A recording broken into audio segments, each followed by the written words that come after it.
vous voyez? Non. Ça m'a tellement choqué que j'ai dit, oh, il y a quelques années, je ne savais même pas qui était ce monsieur. Ils sont nombreux. J'ai effacé son nom pour ne pas faire la publicité parce qu'il y a des fois, quand on met le nom, les gens vont les contacter. Oh, on a vu, donc tu es un nouveau prophète. Qui es-tu? Mais Jésus qui t'avait là dénoncé, est-ce que c'est vraiment tellement faux? Il y a quelqu'un, j'avais dénoncé un magicien que j'avais pris en flagrant délit. Je me suis fait passer pour un prophète qui cherchait les pouvoirs. Un faux prophète des États-Unis qui cherchait les pouvoirs. Comment il s'appelle encore? Bref, vous savez de qui je parle. Je l'ai pris la main dans le sac pour lui dire que non, je ne suis pas un faux pasteur qui cherche les pouvoirs. Je t'expose au monde entier en direct. Le monsieur n'en revenait pas. Et quelqu'un après, je crois, des mois ou même un an, et même plus, si je me trompe, vient me dire, Georges, prie pour moi. Je te demande pardon et je demande pardon à Dieu, prie pour moi. Tu avais pourtant averti de ne pas contacter cet homme. Je l'ai contacté. Je viens en enfer. Au secours. Délivre-moi de la mort. J'ai dit, non, ce n'est pas moi qui vais te délivrer. Ce n'est pas moi qui vais te délivrer. Je ne peux rien faire pour cela, s'il te plaît. Va à Dieu. Je ne peux rien faire. C'est au-delà de mon entendement. Ce n'est pas moi. Je ne suis pas Dieu. Va à Dieu. Donc, j'ai effacé le nom. Donc, comment prendre le contrôle de sa destinée après la délivrance? Regardez où c'est encerclé 20 héros. Un bandit évangélique. Un voyou autoproclamé apôtre. Et en passant, j'ai mis entre parenthèses, apôtre de Mammon, avec sa soutane, sa cape de Dracula. Dracula, avec sa cape de vampireux, avec des croix démoniaques sur le ruban, brodé doré. Il pose comme un mannequin. Je ne sais pas qui est cet homme. Je ne sais pas qui est cet homme. C'est la première fois que j'avais vu cette photo. Qui vend le contrôle de la destinée. Et en passant, allez lire Matthieu chapitre 21. Matthieu chapitre 21. Vous allez voir comment Jésus condamne ceux qui s'habillent en soutane et avec des habits sacerdotaux. Il n'y a pas de soutane sacerdotale ou pastorale dans le corps de Christ. Et selon ce que j'ai écrit, vous pouvez lire, le Fils de Dieu, et j'ai fait ça spontanément, il était en plein travail. Et Dieu sait, j'ai parlé avec Achille hier, je disais à Achille, vraiment, notre étude de Jérémie, laissons d'abord passer l'hiver. Laissons passer l'hiver avant de commencer l'étude de Jérémie. J'étais tellement pris que j'ai dit non. Je ne sais pas quelques minutes, 5 minutes. J'étais pris. Ça fait des jours, quelques jours, je sais pas, ça fait peut-être 3 semaines ou 1 mois où je travaille, même les week-ends. Je travaille. Après cet enseignement, je vais travailler. De 5 heures, je commence de fois de 5 heures, 6 heures, jusqu'au soir. Il s'est tard dans la nuit. C'est normal. Je dois passer mes activités. La prière, c'est que Dieu ouvre les portes pour avoir des collaborateurs fidèles. Anyway. Dans ce terme, non, j'ai laissé de côté. Ça m'a tellement énervé que j'ai dit, ça c'est quoi ça? Jésus, le Fils de Dieu, a quitté sa gloire céleste pour venir souffrir une mort extraordinairement, incroyablement, excessivement atroce sur la croix.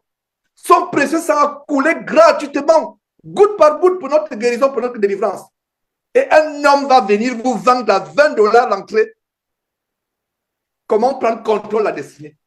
Et même dans le mot contrôle de la destinée, qu'est-ce que nous avons? Contrôle de sa destinée. La Bible ne dit-elle pas que notre vie est cachée en Christ et que Dieu est notre futur? Un homme vous amène à contrôler votre destinée. Il vous amène à vous rebeller contre Dieu. Peuple de Dieu, bien-aimés frères et sœurs en Christ, ce n'est pas un homme qui peut contrôler sa destinée. Cet homme-là, que je suis en train de dénoncer actuellement, s'il est en vie actuellement, c'est que Dieu est bon. Même lui, n'a pas, parce que contrôler la destinée, ça veut dire que vous avez le pouvoir sur votre souffle. Le souffle qui sort de vos narines. Est-ce que vous comprenez? Voilà la vérité. Vous avez le contrôle de votre destinée. Ça veut dire que vous êtes maître. Vous savez quand vous allez mourir. Vous savez. C'est Dieu qui est maître de notre vie. Donc voilà un exemple. comment il est urgent. Désolé, vous qui êtes sur Telegram, vous ne pouvez pas voir, vous pourrez voir ça plus tard. Il ne sait pas qui est cet homme. J'ai caché la date exacte. J'ai caché son nom. Et regarde le blasphème. Il met bien, ils l'ont vaincu. Regardez là où, je ne sais pas si vous voyez si vous pouvez voir comment je vous m'assois, je ne sais pas si c'est possible. Ils l'ont vaincu à cause du sang d'agneau. Regardez là où c'est écrit apôtre, l'apôtre de maman. C'est moi qui le dis. Regardez ce qui est. Ils l'ont vaincu à cause de le sang d'agneau. Donc, il cite la parole de Dieu et en bas, il met des choses abominables. Première abomination, vendre le contrôle de la destinée. Donc, il vous vend quelque chose qui est même abominable. Il vous vend. Non, je vous assure que c'est. Je ne sais pas si vous comprenez la profondeur de ce que c'est en train d'exposer. Il vous vend, même s'il vendait la bonne parole, ce serait une abomination sur la base de Matthieu chapitre 10, verset 8. Vous avez reçu gratuitement, donné gratuitement. Mais il vous vend même pas la bonne parole, c'est que sera une abomination. Mais abomination sur abomination, il vend une doctrine de blasphème contre Dieu. Il vend une doctrine. Non, je vous assure, c'est terrible. Comment prendre le contrôle de sa destinée. Donc, venez payer 20 dollars, 20 euros, pardon, s'il vous plaît, 20 dollars, ou peu importe le montant. Donc, venez entrer dans la salle, assister pour voir comment vous allez prendre le contrôle de votre destinée. Oh, frère, qu'est-ce qui te coûte de prendre ta caméra, de voir des choses comme cela, de dire au monde entier que c'est faux? Vous fermez la bouche à tels hommes. Et s'il y avait une armée qui le faisait,